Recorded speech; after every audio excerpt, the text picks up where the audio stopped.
So I arrive at the Wooded Kingdom in Super Mario Odyssey, and one of the first things I find is this little bug plant creature, and I capture it real nice. The next thing I do is figure out the way this little creature operates, and it's a pretty simple concept to understand. Holding B grows its legs upward, and upon release, gives it this little momentum flick. With a basic but unpracticed grasp on the idea, I press forward into what the level has in store for me, and I'm surprised with just how many different uses this little bug plant has, from a unique twist on platforming, to puzzle solving, to using his head to destroy massive UFO enemies. I'm jumping over carefully timed heat lasers and using his height to collect rows of coins up in the clouds, and what's amazing is that this bug plant mechanic hasn't changed, but the way I have to use it is constantly being pulled into different tensions, and this is jump-starting this really interesting creative thought process in my head. With this new creative mindset, I begin to explore the world around me, and my imagination is then being rewarded with shiny collectibles and super satisfying congratulatory cutscenes, and it's here that I start to learn something important about design. It's why the world's most iconic logo, the Nike tick, hasn't changed in design since its conception back in 1971.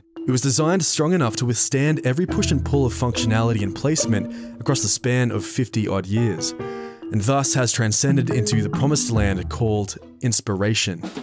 And this is what Odyssey has managed to do with the design of this little bug plant. Actually, it manages to do this over and over again across the entire game, with caterpillars you can extend at will across chasms and around impossible corners, and again with little squid creatures that shoot water out in different directions, allowing for moments of crazy navigation and combat.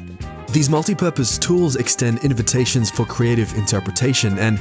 this doesn't just make for powerful game design, but just like the Nike tick, makes for a formula that has the potential to be timeless.